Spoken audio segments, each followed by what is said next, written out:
Et ce matin, on en est à une semaine du réveillon de Noël. C'est ça, on parle souvent du pouvoir d'achat avec les hausses des prix de l'énergie. Bien aussi, il y a aussi des hausses qui touchent directement notre porte-monnaie, comme celle en ce moment des poissons et des crustacés. Les prix se sont envolés avant les fêtes.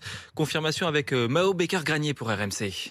Le péché mignon d'Ilan à la poissonnerie, ce sont les oursins. Il en achète chaque semaine ou presque et ces derniers temps, il a constaté une hausse des prix. De 30 € la douzaine à peut-être 40 €.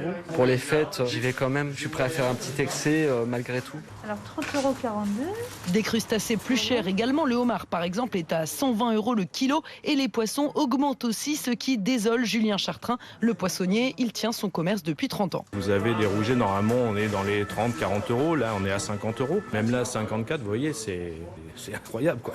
Moi, j'avais jamais vu ça. Donc oui, il y a un vrai souci. Ça choque. Et donc, du coup, les gens, au lieu de venir tous les jours, vont venir tous les 2 jours ou tous les 3 jours. Avec ceci, monsieur ? À Noël, les prix augmentent toujours, mais cette année un peu plus que d'habitude. Les raisons, le coût du transport, de l'emballage, mais aussi le Brexit, comme l'explique Bernard Benassi, vice-président de l'Union nationale de la poissonnerie. On ne peut pas pêcher dans les eaux britanniques ce que l'on pêchait les années précédentes. Je pense qu'on aura un manque en volume autour de 30%. Il n'y en aura pas pour tout le monde. Et les produits de Noël comme les coquilles Saint-Jacques ou le homard devraient encore augmenter d'ici les fêtes.